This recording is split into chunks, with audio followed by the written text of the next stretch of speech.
One thing every successful individual, leader, and entrepreneur have in common is a consistent morning routine. Having a simple, easy to implement routine enables you to start your day with a sense of purpose, accomplishment, clarity, and direction. For this reason, I have prepared for you a free guide with an easy to follow 5 minutes morning routine and a tracking template where you can document your progress day by day.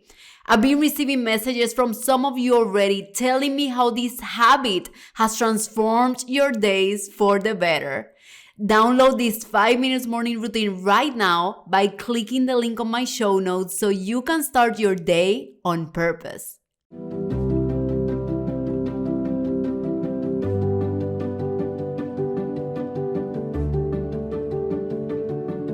Welcome to the With Clarity and Purpose podcast with your host, Yanet Borrego. Each week, I bring you an inspiring person or message to empower you to live life on your terms so you can be who you want to be, do what you are meant to do, and have the life you deserve to have.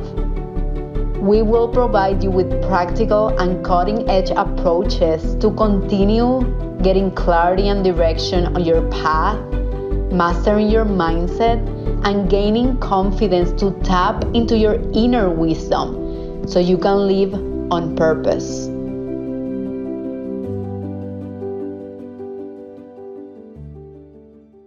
Welcome to another episode of With Clarity and Purpose, and I am super excited for today's topic because it's all about intuition, about tuning into your own input and just trusting your gut, trusting that first response you get after you ask yourself a question.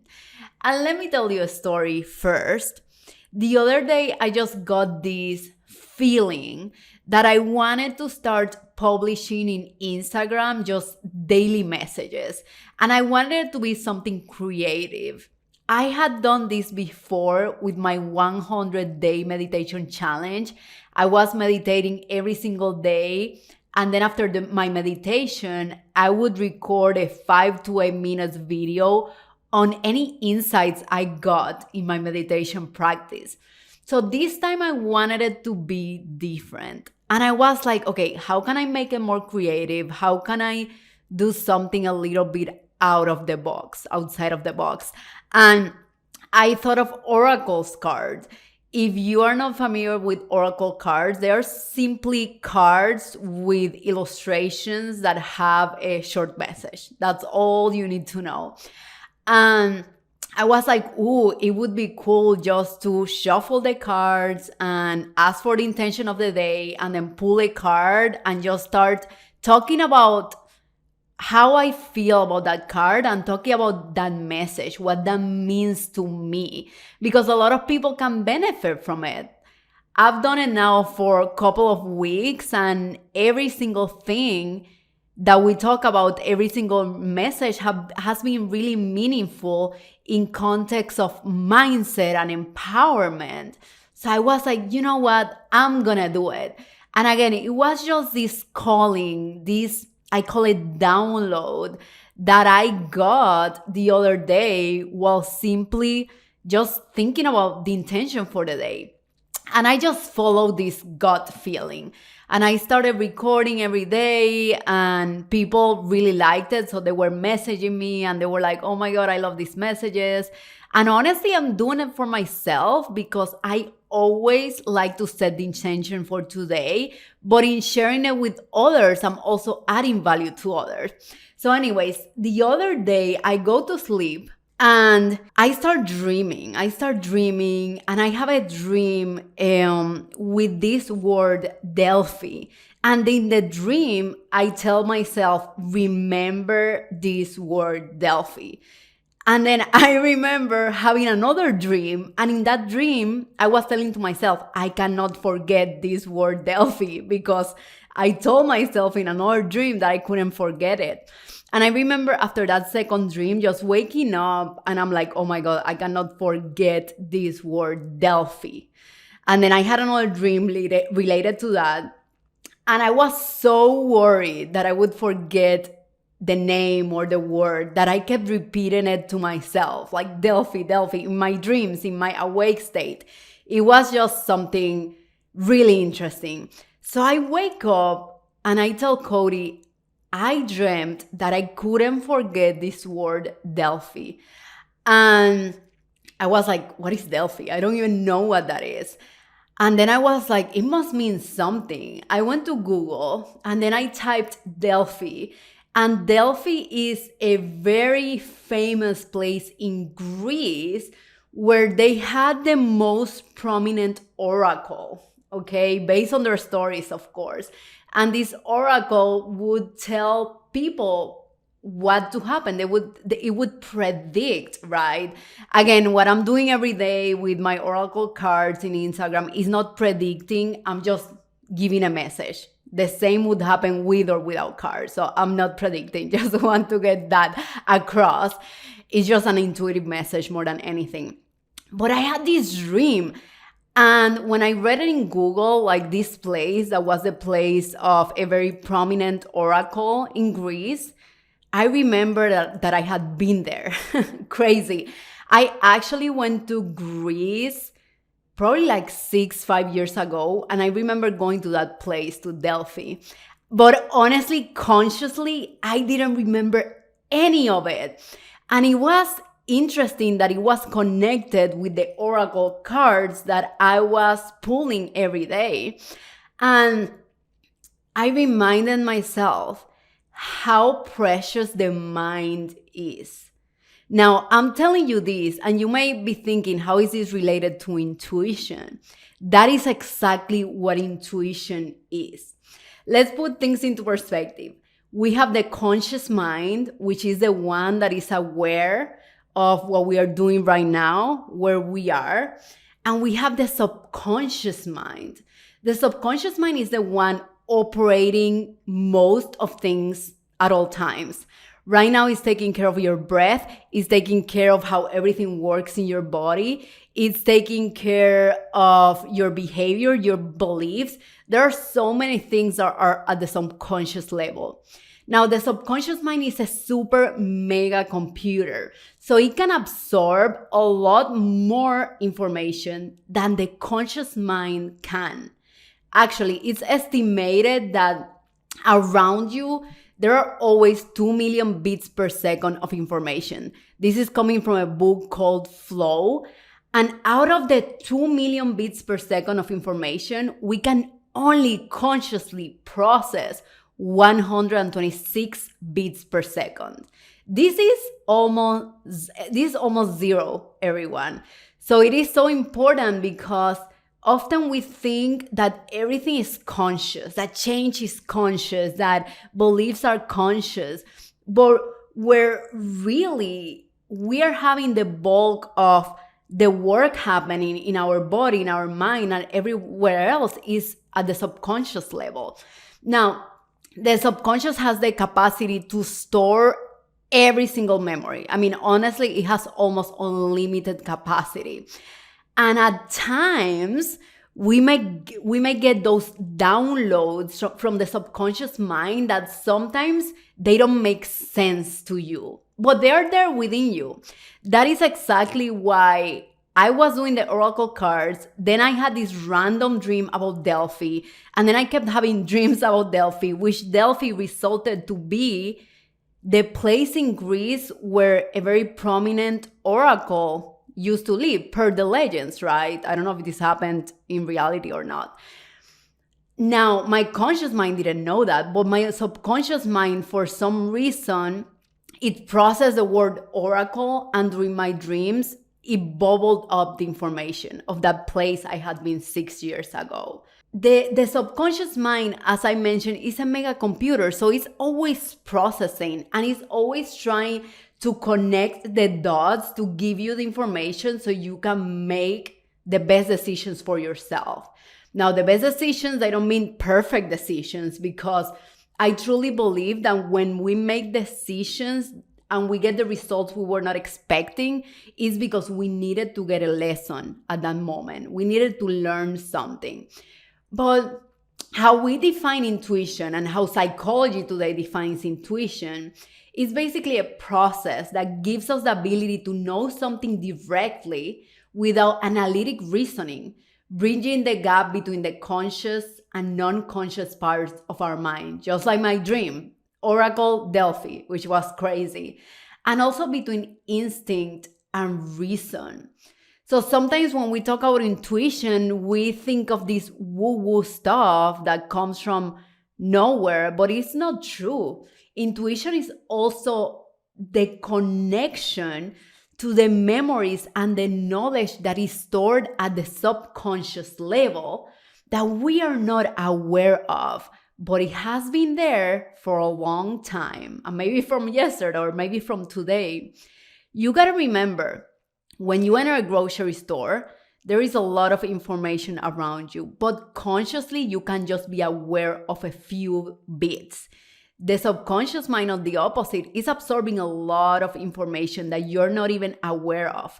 That's why subliminal messages in images and ads are a thing. Honestly, the most powerful companies and corporations in the world, they study how the mind works because they want to influence the consumer. And let me tell you, that information that you're receiving at that moment, that sometimes we call our gut or our intuition, it's coming from the lessons and the knowledge that you have gathered throughout the years. So just following that gut and that intuition, it develops a muscle of self-trust and confidence. I was conducting recently a couple of, like testimonials and feedback interviews to the students of Discover Your Purpose program. And I was asking them, what was your biggest takeaway?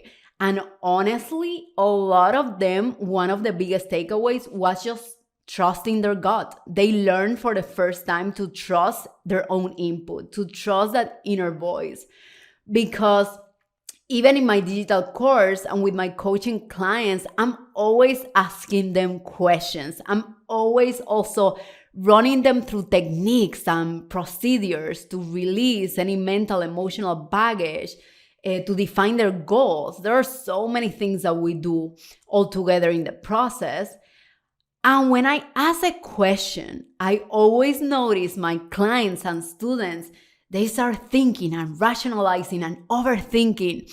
And I always remind them, just tell me the first thing that comes to mind, because that is the thing that we need to work with. And let me remind you something.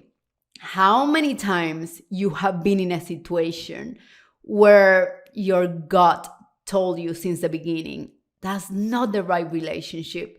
That's not the right career opportunity. That's not the right job. That's not the right friendship. How many times we have heard that inner voice and we have decided to ignore it? Many times.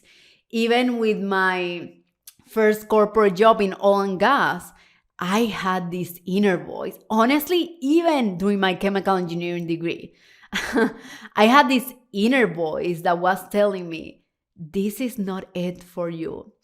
And then throughout the years, because I kept ignoring it, it kept getting louder and louder and louder. And that's what happens, my friend. When we ignore this inner voice and we try to just hide it, believe me, the mind can suppress information, but it doesn't mean that it disappeared. It means that it's still there. And one day, sometimes when you least expect it, it's gonna bubble up back to surface.